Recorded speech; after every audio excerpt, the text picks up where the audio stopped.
All right. Welcome to another episode of GovCon Heroes Talent Unleashed. Today we have a special guest, Sandra Waters Levy, also goes by Sandy.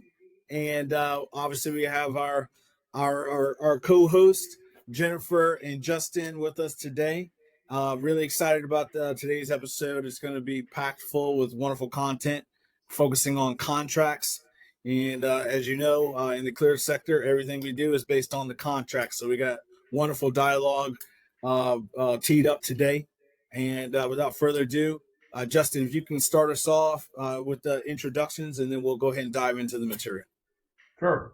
Yeah. I'm Justen Baxter. I'm the talent acquisition sourcing manager and market intelligence manager with Serco.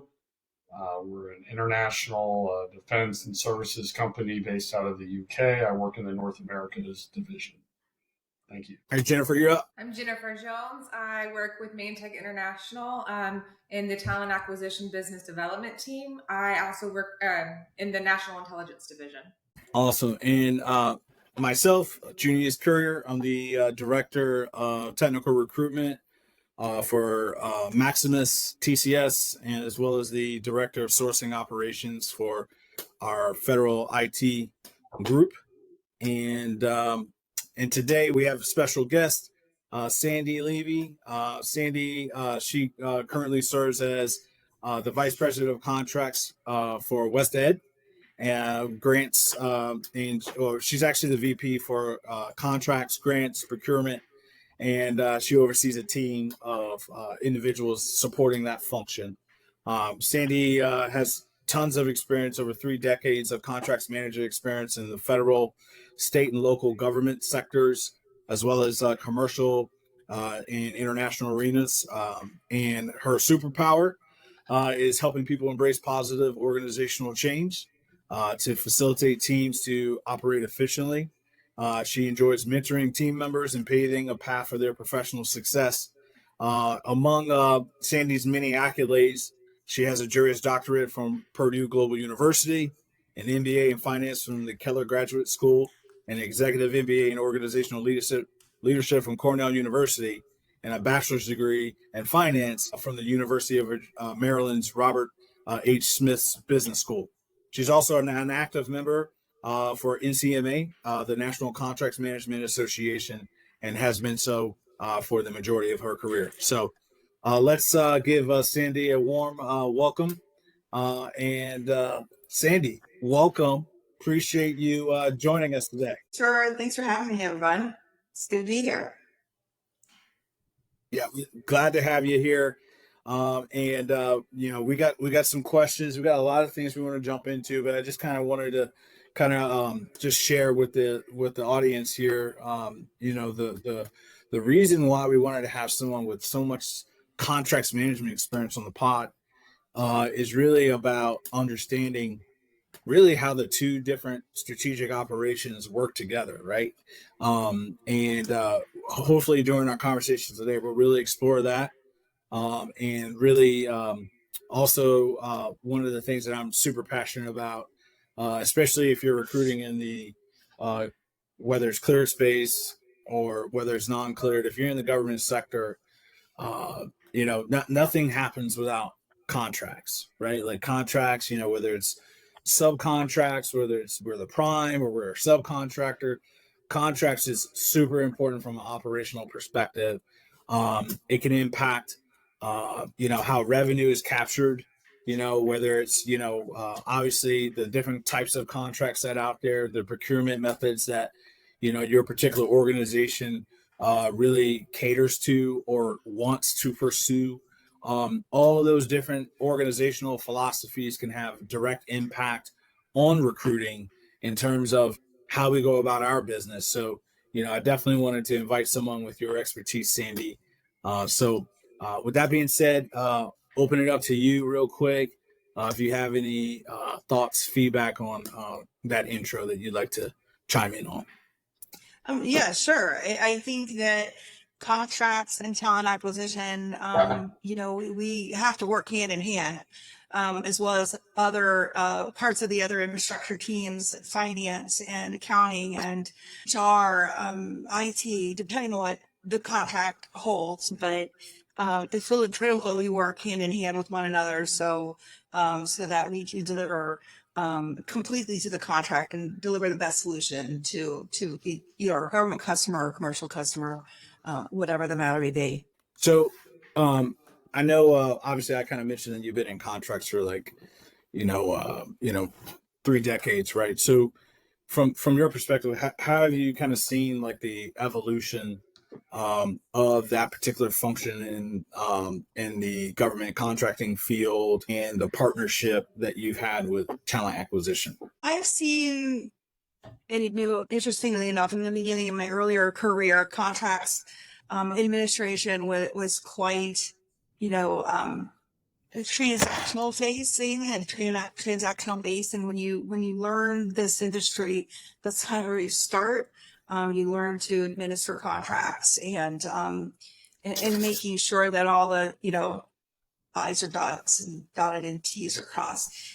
It's evolving and has evolved, at least for me, and I've seen it in others in other careers, that it's really become quite a partnership with others in the organizations, like talent acquisition, like I was saying earlier, as well as consistently the program teams, to be, a trusted advisor in risk management. We're there to show them and help them avoid those hidden in plain sight landmines and that they do come across, and just even delivering on the contract once it's been awarded, or preparing for a contract award, going through the solicitation process and identifying where risks could be found, and then how can we mitigate them ahead of time. And I've seen it work with you quite a bit, Junius, in our prior life, where we were, really, especially with service oriented type of contracts, where we're providing resources, human resources to our customers, making sure that, we have the runway to be able to provide those resources. You had mentioned, Junius, about, working in a cleared space. I mean, it's to be quite a challenge when, our, say, for example, our government customer wants to have a lot of control over who we hire, who we fill into those positions. So we have to help our program team to kind of strike a good balance between what we need to get done and then keeping the customer satisfied. And they look to us to help them do that. So would you say, from your perspective, like, because I know that has come up a million times, and I think anyone is, where like, I've gone to the contracts department and say, hey, can you give me a copy of the contract we have, and I'll review it expressly to find out, is there any verbiage in there that says that we have to get first right of refusal to the government customer for the people that we placed, right? Because sometimes, that has been a decision that was made by the program owner, for whatever subsidiary or business division, whatever. And if it's not specified in a contract, then we're artificially adding a layer of complexity, or a layer, or the opportunity that we could elongate how long it's going to take for someone to get hired. So have you ever seen where, you've had to maybe have discussions with the government customer about any of those kind of situations, where you said, hey, listen, it stipulates in here that, yeah, we're responsible for KPs to run by you, first right of refusal, but it does not specify that we need to like every person that we hire, that we have to get approval. Do you have any like examples of where you've come across that at all, as kind of a yeah, I do, and it seems to be a quite of a frequent thing, especially when you're dealing with government customers. And it depends on what the program is, the mission, what they're trying to get accomplished. I've seen the government requiring to be involved in the interview process, the hiring process, and then the management process once they get involved. Once they get hired, now they want to get involved in the management process. And we have to be very careful. We have to walk a very fine line of not allowing the contract to then slip into what would be deemed a personal contract. And once the government starts getting involved more intimately with us providing those resources in the ways that I just mentioned, that's where it can easily slip into that. So when it comes to the contracts team, this is why we have to be, so closely aligned with our operations partners, because we can see where that's happening, and then we can alert the contracting officer that they are our counterpart. Whereas the program team is usually dealing with the contracting officer's technical representative, or the programming office, the governance version of the PML. So the contracting officer's technical representative may give the impression that they have authority over certain things, but then we find out that the actual process is going in a way that could violate one of the contract terms. So we have to be very careful about that and make sure that we contracts are in the know that this is happening, as well as you talent acquisition, where you're trying to hire, you're just trying to fill the seats, and their involvement could put up these particular barriers in that process. And meanwhile, I mean, if you're dealing with like a performance-based contract where you've got metrics that you need to align to, that can cause even a larger problem, because now you're having a difficulty, you're having an impossibility to perform. So it being created for you, that's simply out of your control, out of the contractor's control. So all the more reason that we collectively as a team need to keep each other informed as to what's happening. And I know you and I, Junius, have gone through contracts. You've joined contract kickoff meetings. We whenever we are having a new contract award, we have kickoff meetings. This is exactly why we're doing them, is to make sure that everybody knows what's in that contract and what we need to do to perform in it. And then, we can talk together as to what this really means and how we can sort of mitigate risk. Another factor I wanted to bring up when I mentioned the clearance space is, putting resources in place that have to be cleared. Finding that needle in the haystack kind of hiring, that solutions architect that's done at TSSCI full scope poly. Those are hard and they're expensive. So another factor needs to be taken into consideration when bidding on and proposing for those types of contracts, that you're incorporating the costs associated with trying to find this special kind of resources, as well as the timeline to actually find them. Once again, pricing is super huge, super huge. Sandra, I know you touched on risk. Can you explain some of the things you do to identify and assess contract risk, particular on long-term defense contracts or projects? Sure. I mean, we will, alongside the program team, when it comes to the solicitation and verbally, and a pre-review whether we're going to go after a bid, a no-go bid, a bid no bid discussion. We'll shred the solicitation alongside with our program counterparts and making sure that we know what the risks are. Some of those risks can be, very obvious, and some can be hidden. Some could be, not anticipated at first. For example, and this is a real life example, where the government insists they use a specific vendor. Now, they won't admit they've done that, but that's a reality. It does happen. They won't put it in writing, but they want a specific vendor to perform. And we're not subcontracting that vendor. And then sometime down the line of performing that contract, we get a modification that adds a FAR clause that prevents you from using that vendor. This example was one of the contracts that I was managing for a company years ago, insisted that they use a particular vendor. Then the contracting officer flowed down. Then that particular vendor's headquarters was outside the United States, so they were a foreign company. And then the government flowed down a Buy America clause in a contract. And wait, what? we had to, we had to get that contract, that clause removed, and had to explain to the contract. Oh, by the way, this contracting officer was not there in the beginning of the contract works. This was the contracting officers had changed hands a couple of times. So, and there was a mandate on that contracting officer that all contracts shall have. So she slowed it down, and next thing you know it, we're like knocking on her door, like, hey, now we're having to use this vendor at your request, even though we bid out and multiple vendors. This is the one you wanted us to use, and now this presents. Oh, we're in default right out the gate. So that took quite a bit of negotiating to get that removed. That's one example.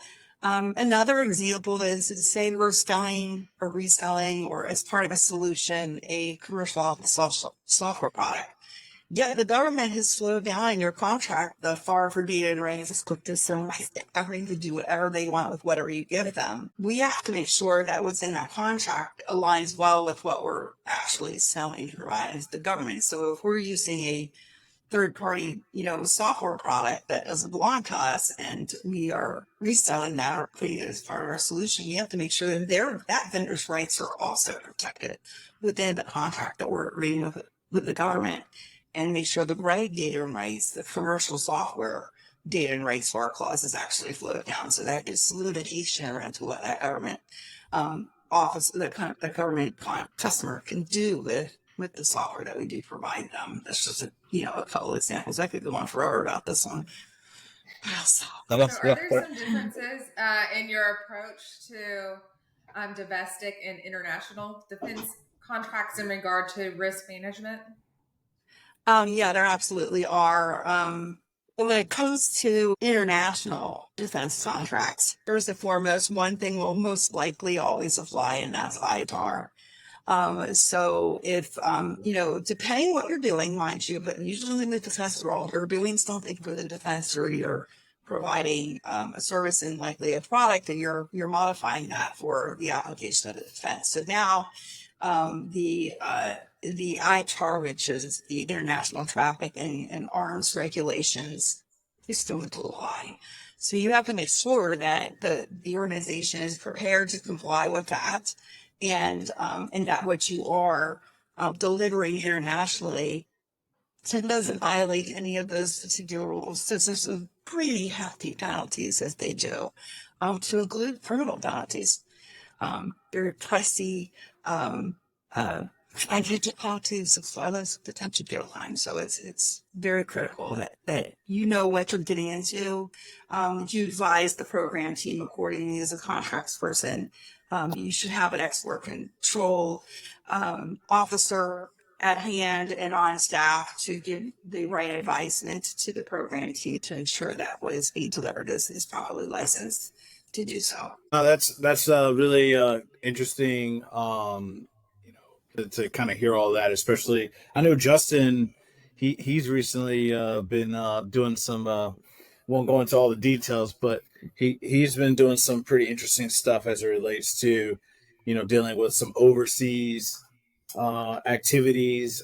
Justin, you got any? What are your thoughts on any questions that you have about contracts and how it might relate to some of the things that you've been doing that you might want to inquire about? In terms of just how you've seen contracts evolve, where do you see it going 5 to 10 years out, Sam? Maybe touch on international. Sure. And if you listen to the President's State of the Union last night, you know that more by America is coming down the pipe. You can guarantee that. One of the things that I see evolving, and I've seen evolve in my career, and it seems to be quite the hot button, it has been for a few years now, is really performance analytics and data metrics mining. So, in contracts, it's a wealth of information, right? So one of the things that we do is, since you're working in a mature organization, an organization with the CMMC at 4 or 3 at best, 4 better, or greater.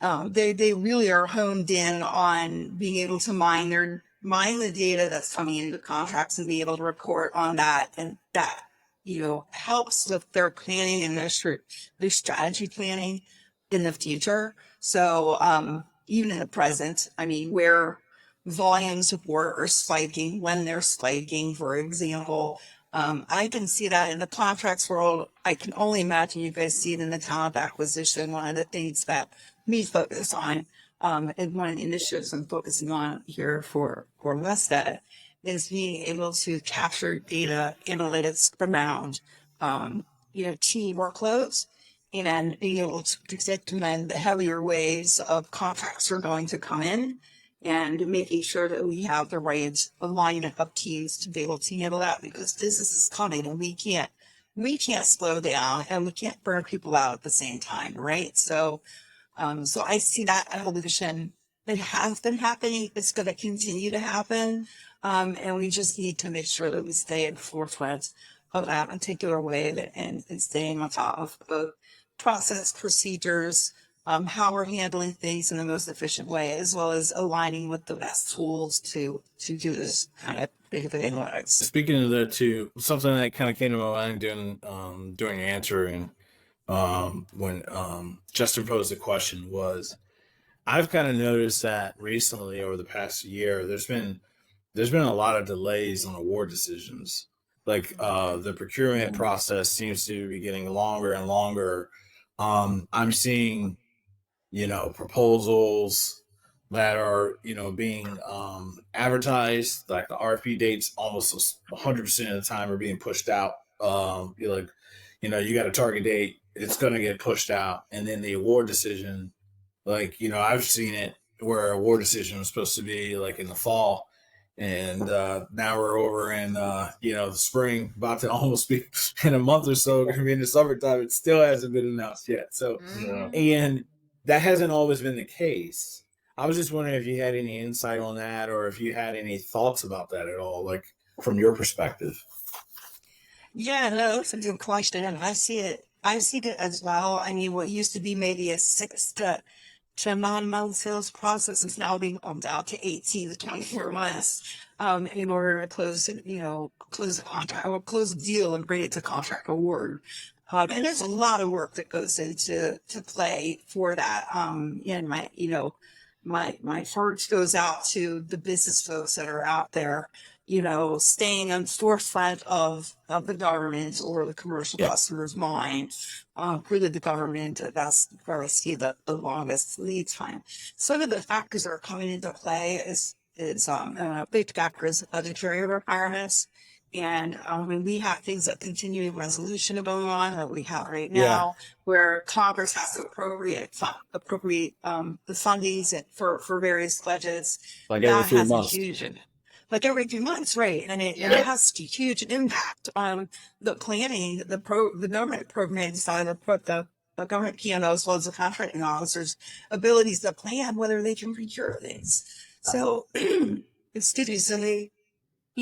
a lot of that, factors into that sales outstanding. They put these sales outstanding as the factor that brings in deals. And then once it hits, you have to be sure that, some of the things that come to mind with different kinds of contracts that could come into play, that you're managing very closely to the scope of work and you're making sure the scope creep doesn't happen, because that can really punish you big time.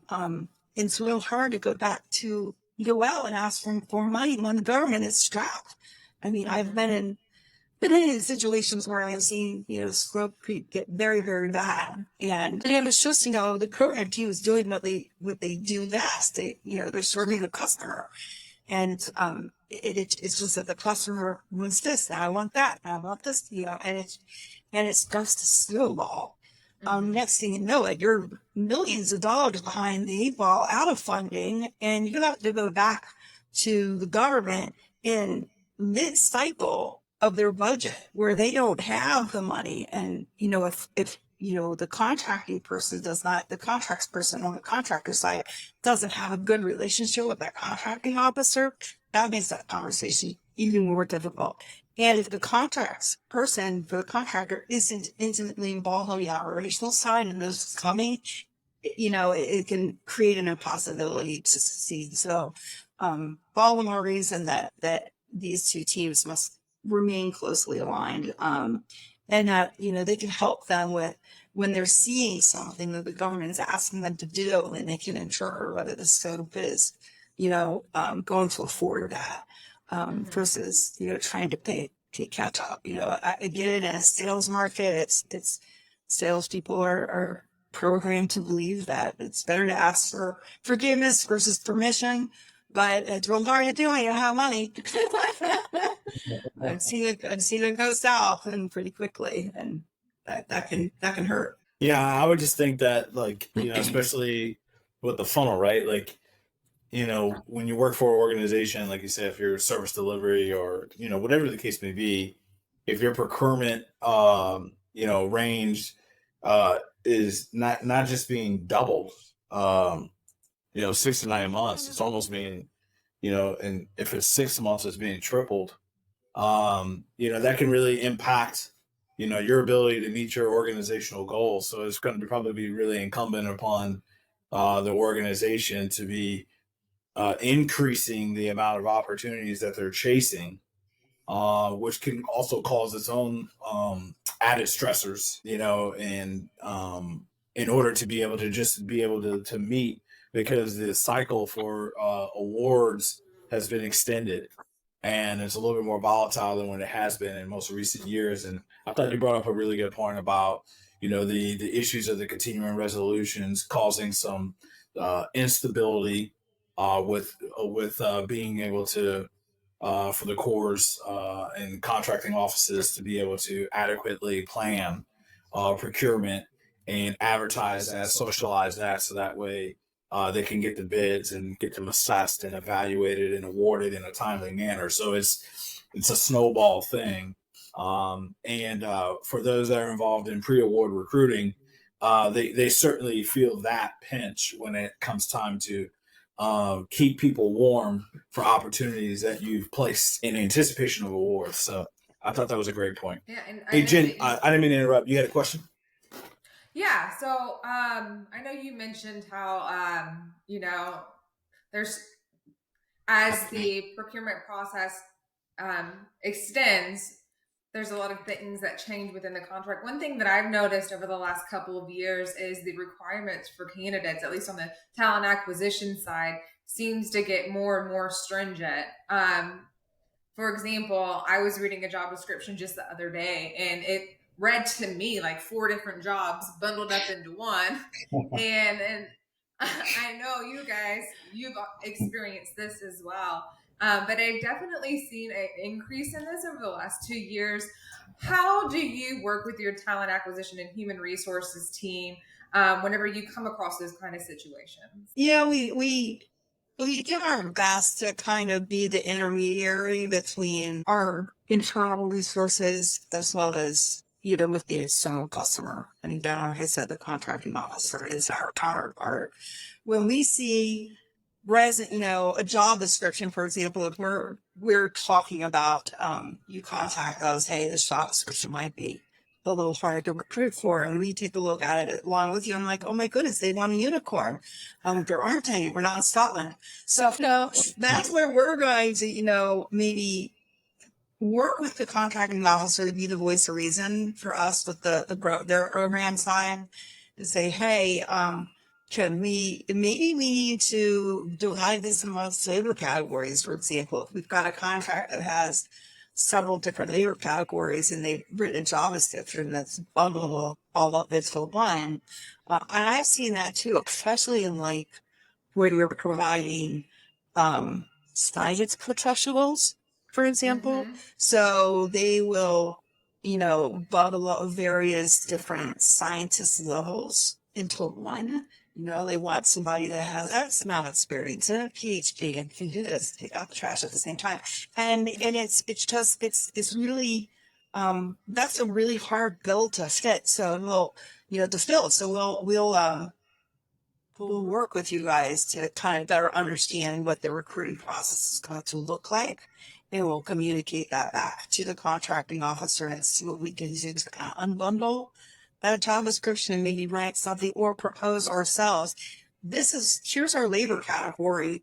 Here's the marketplace and what it looks like. And this is the job description that we think we're going to get the most responses from. And then we'll deliver that to the customer, and work with them to try to have something reasonable, at the end of the day, we need to have an attainable goal, right? We need to be able to recruit for this. I mean, I've seen Absolutely. And the Do you do gen- that, Sandra? From your experience, is that something that you're doing on the front end for like contracts that have not been awarded, or are you doing that, having those negotiations on contracts that have been awarded?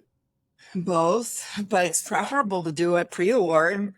It's definitely preferable to do a pre-award because that way those kids are greased. We want to be able to show the government that we're totally motivated to be successful. Let's be reasonable. And here's what the market will bear, and this is what's in the marketplace. So therefore, we need a job description that's going to make sense. Once we post this, we need applicants and candidates that can be responsive.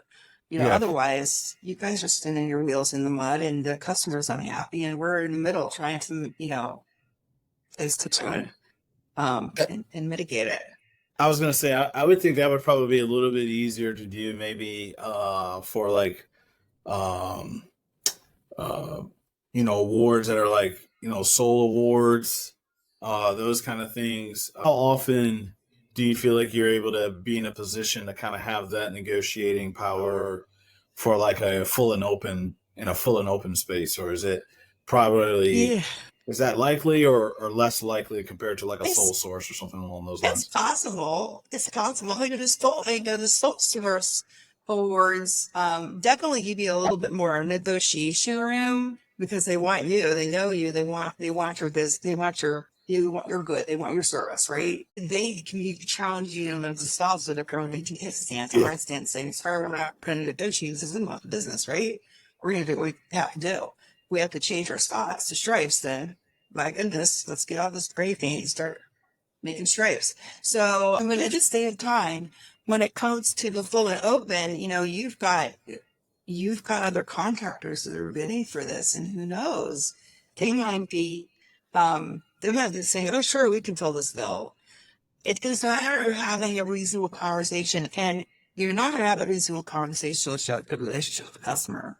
So going to industry days and building those particular relationships with contracting officers as well as co-stars and having, that dialogue ahead of time to the degree that you can, and showing them what the market bears. The government's going to come out a lot stronger if they listen to the wisdom you're providing, versus this is not the business, so we'll bid it anyway. And I've seen that happen. I've seen contractors just bid because they just not the business, and then we'll figure it out later.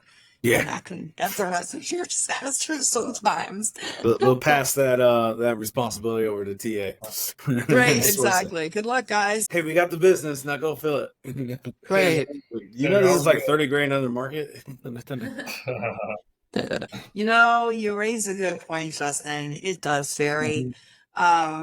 It depends on the skill level of the program manager, and if they, are really good, at customer relationship building. Are they new? Have they been there for, I didn't know, the organization for a while? Do they know this customer?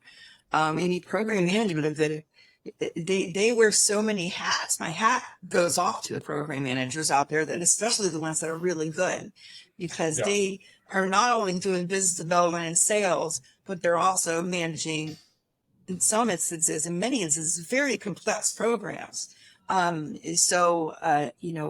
they have the skills to do that, that's great. But when they don't, this is where infrastructure teams like ours get more heavily leaned upon, right? One of the things that I see quite happen in many companies that I worked for is where the business side, the operations is a program. He'd come with a box on fire and laid it on our desk and say, help me figure this out.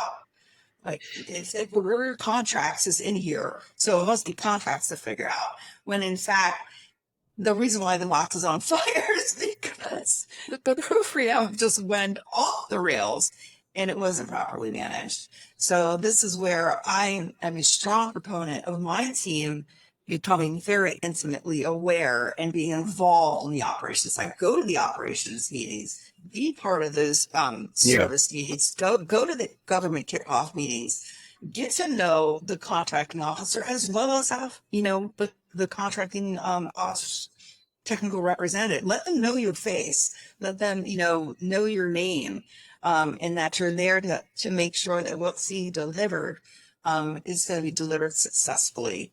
And again, that's where I go back to what I originally said. We're the trusted advisors, right? So we can only advise to the degree that we have information. And that's one of the things that I've preached quite a bit to my internal clients is that, my CEO is only as good as the information you provide me. And if you get me involved early or you get my team involved early in the conversation, we are already up to speed. But if you've got something that's now a blown up situation and now you're trying to data dump on us and help want us to figure it out for you, you're just essentially setting yourself up to fail, setting us up to fail. I mean, we'll figure it out. We're smart people. It's just adds more stressor and it's an inefficient way to run our respective keys. The ability to Relationships. Yeah. It's not the ideal scenario. Yeah, and that's what I was just getting at is, where That's actually one of the things. Yeah, go ahead. I was going to say, there a lot of co-tars won't even interact with the contracting side of the contractor's shop, because our relationships with the contracting officer. And, they will. And, I've had email exchanges with them. I've had co-tars represent themselves like, I can make this decision. So me and contracts have to be wise enough to know where that line's drawn on their side. And maintaining that good relationship with the contracting officer, saying, "Oh, I didn't know the code process this. I just wanted to make sure, I just wanted you aware that the decision is being made in this direction." And I've had contracting officers saying, "No, they are more to what I am. They have on government to do X, Y, Z, 1, 2, 3. Only I can do that. So thank you for that heads up." Those kind of things, and it's not something I really a shade to any co-tars out there. It's more of understanding where that swim lane needs to be and what our responsibilities are. I was having some technical difficulties on my end. So, no, what I was going to say, something that you brought up, Sandy, that I really thought was important to kind of point out was you mentioned getting involved early and often. And it's in the same vein. We talk about the same thing in talent acquisition, right? Being involved early and often. Obviously contracts. It's about mitigating what we are obligated to, and enforcing that, managing to that, ensuring service delivery to that, and talent acquisition in many cases is about the delivery of the individuals that are going to represent what we bill the government, for services, right? And the revenue and the profit margins and all that stuff. So it's one of those things where continually it's kind of a common theme to involve the shared services that are supporting the execution early and often in the process. So that way there's dialogue, there's situational awareness, there's some strategic planning. And for those that are out there in the field, they should be empowered to understand contracts and to reach out to their contract counterparts to really understand what's in that verb. Because there's been times where I've had to actually educate program managers on what they're actually obligated to, right? Like I've had discussions with program managers and hiring managers where, yeah, right. Like I think if you're doing this for a long time and you're senior enough, you've had to have that come to Jesus conversation where you've been like, this is crazy, right? And then you go to the contracts, like, I need to see the contract. You get the contract, and then you're like, whoa, what we have on our job description is not what is in the contract. Why are we doing it, right? And it's not to be like, I gotcha. It's to be like, hey, like, we're making this harder than what it needs to be. Right. Yeah. Like, and there's always a give and take, because there could be times where they're like, listen, I understand what's in the contract, but this is actually what we really need to do in order to keep the customer happy so we can be best positioned to win the rebid. Okay, there's a conversation to be had, right? And so I just wanted to point that out, to encourage those that might be listening to the podcast, to know your contracts that you're supporting if you're in TA. Like, you should know what the company has obligated themselves to. You should be able to reach out to your program managers. If they won't give it to you for whatever reason, that's a different topic for a different day about how to build that trust to where they want to give that to you. But go to the contracts group and ask them, hey, I'm supporting this. I need to get some information so I can make sure that we're aligned. And the more knowledgeable you are, you're going to build that on, Right. So And I Yeah, I was going to say absolutely, and it's really, I mean, some of these criteria could be built into your deliverables, and if you're, even if you don't have a performance-based contract, but you have a firm fixed price or a cost plus or something that may matter, and you've got deliverables that CETLs in the defense contracting world, they love those CETLs. And, your ability to recruit could be part of your CETL. If you don't need that, then that's going to come out and bite you in the end when you get your C parts. And now you're having a defense. I mean, the defense is influencer, but I'm trying to get the C parts corrected. And then it's harder, it's hard to do sometimes. Sometimes it's easy to do, but if you're managing your program, to the letter to the contract, you're giving yourself far more ammunition and evidentiary support to cheat anything that might be written down in a CPAR. And oh, by the way, the entire government can see those CPARs. It's not just the agency that you're working for, it's the entire government, and they all look at it when it comes to not only rebidding an existing contract, but how are you doing? You've been watching playing in my space kind of conversation on the government side. So it's incredibly important to your contract and to know the players within your own organization that know to see. Yeah, I think it's also important. I know you mentioned the seniority. I think that it is pivotal to have, on the talent acquisition side, more senior recruiters that are going to know the ins and outs.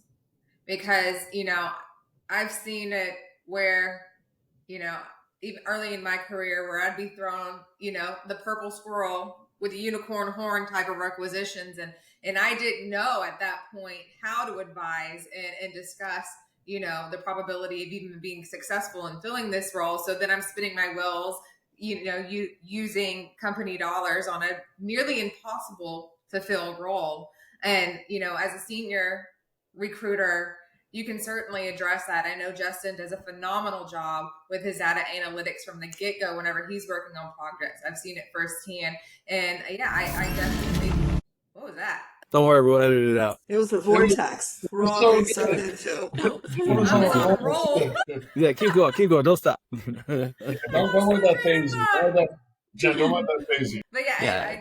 I think it's, pivotal when working on contracts to certainly have, the senior leaders and your talent acquisition at the forefront, from the very get-go of working on a contract. And what are your thoughts on that, Sandra? Have you had experiences in your career where you've had extremely, senior talent acquisition professionals or, maybe some lower level talent acquisition professionals over the years? Oh yeah. I have even filling positions on my own on my own team is a wonderful, walk in the park when I'm dealing with seasoned talent acquisition professional who can understand my job descriptions. And I mean, when I write a job description, I'm usually going out to the industry to see. First, I compare what I'm writing to what the industry puts out there, what the market bears, because I want as many applicants as possible. So when I'm dealing with a seasoned talent acquisition professional, they get it right away. When I'm dealing with something more junior, there's a lot of conversations to be had, and then I'll get candidates thrown across the ballot, don't even come close. They have the word contract in their resume, but they don't have any experience at all. Of any kind. They worked at Staples. I mean, it's like, don't get me wrong, I'm not against Staples. Eventually favorite. When I need a senior contracts administrator, I need somebody that's got, a good 3 to 5 years, 7 years possibly of contract administration experience. They understand things. I don't have to teach them those kind of things. I'm not looking for an intern. It's outside of somebody who just got out of college. If I need an intern, I'll let you know, and let's put that. And I have those conversations. Let's see that resume for when I am looking for summer interns, where I'm looking for so different kind of support, but it causes that whole recruiting process to be very, very long. I mean, I've worked in organizations where just my own internal hiring can take as much as 6 months just to get the person in the door. That's not, once they get onboarded, and take them a good year just to get up to speed with everything, depending on the organization. And again, how mature that organization is. So yeah, it can definitely be a challenge depending on which level of talent acquisition I'm dealing with. I feel for all of you guys, though. I mean, we're kind of in the same boat, just having a way. I mean, Junius was great to work with, and he was one of my go-to people at our last company when I needed something, and he could be the good translator. When if I had a junior person on, he could explain to that person much better than I could, and then they would get it. Then the light bulb would go off, and I'd start getting the right candidates in the door. Kind of thing. I mean, hiring managers, as you guys probably know all too well, don't have a whole lot of time to pay attention to a resume or have a whole lot of time to pay attention to the recruiting process. I mean, we need to get the person in the door. So, we might have 2 or 3 interviews at best, depending on the level of the person, and then get them in the door and start training them. So, the contracts has a tendency to see a fair amount of turnover, especially in the lower ranks of professionals that are just starting, because and don't even get me started on a generational issue. Okay, I mean, it's not an issue. It's just different generations approach their jobs differently. So, and my hats go off to those that are brave enough to say, I'm just going to hire 2 years to do that. It can help them or it can burn them, depending on what. But what we put into getting a candidate or a new hire up to speed is a lot. I really like to make the wisest decision that I could find somebody who's going to stick with me for at least 3 years, preferably longer, much longer, 5 beyond, whatever the case may be, because I invest a lot of time and money in them. Yeah, I mean, that would be ideal. I think it's like one of those things, like it kind of depends. I know, like, even in the government contracting world, and I think everywhere, I think there's certain, over the last few years, there's been some fluctuations. And I also think some circumstances have kind of changed how people approach, their quality of life and approach, their work, so like, I think people want more of a sense of belonging. And I think, they want their work to be impactful. So, if I'm going to spend, 40 to 60 hours of my week, I want my work to feel satisfying to me. Like, right. Like, and I think people have gotten to a place where they realize that there's finite amount of time. And so they want that work to mean something. And I think organizations who do a good job of understanding, like, what they bring to the table and can clearly articulate to people how their mission may align with their personal ethos, those are the organizations that are going to be attractive to a wide variety of generational talent, right? Like, whether we're talking Z, X, millennial, whatever, boomer, whatever. Sure. I think intrinsically people are motivated to be aligned with things that make them feel wanted, accomplished, valued, right? Like, so I think that's part of what like, we do get a certain element of people, period, because of our mission in the government contracting space. As a government contractor, whether you're supporting a civil agency or you're supporting a cleared mission, that attracts a certain element of people. And kind of parlaying this back to contracts management, it just further underscores the need to be able to really connect, and that's really connect with our contracts department as the intermediary with the business, right? Because Sandy, from your perspective, you're a subject matter expert. You understand contracts way more than I would ever understand a contract. So I'm going to be relying on you as the contract specialist, expert to educate me on, hey, what's in this contract, or hey, we're going after this, right? This is cost plus. What does that mean in terms of, my role? Like, does that mean that if I don't fill a role, like if we're firm fixed price and in our contract it says that we have to remain 80% staffed at all given time, and we're towards the end of our contract and we're 90% staffed, should we actually be trying to fill this right now when we already know that we're not going to go back after that work? We're just going to be filling this position for the next contractor. Like, there are strategic conversations that TA can have with contracts to better support the operation. And so I would encourage everyone in the cleared space or civil space, if you're supporting a government agency, make sure that you are connecting the dots between operations and contracts, just like you are doing like with your BD folks. You should also be doing the same thing with your contracts folks, because they have a wealth of knowledge that they can offer and help you to execute. And that's all that I have to say. Jennifer, Justin, do you guys have anything to say before we hand it over to Sandy to kick us off? I just want to thank Sandy so much for taking time out of her day to speak with us. This has been a phenomenal conversation, and I have learned so much from you in this 1 hour. Thank you so much. You're so welcome, guys. Thanks for having me. This has been a great conversation. I, definitely enjoyed partnering with our talent acquisition folks. Wherever I go, I've always have great relationships with everyone that I meet in your roles. And I can personally attest to that. And Sandy, thank you so much for joining us today. Wealth of knowledge. We're gonna have to bring you back for another episode in the future, if you're willing to bear with us again. Awesome. So we'll do that. So we'll plan that in the future. But thank you so much for your time today. And for those listening, hope you enjoyed this latest episode of GovCon Heroes. And we'll catch you next time. Everybody, have a good weekend. Yeah.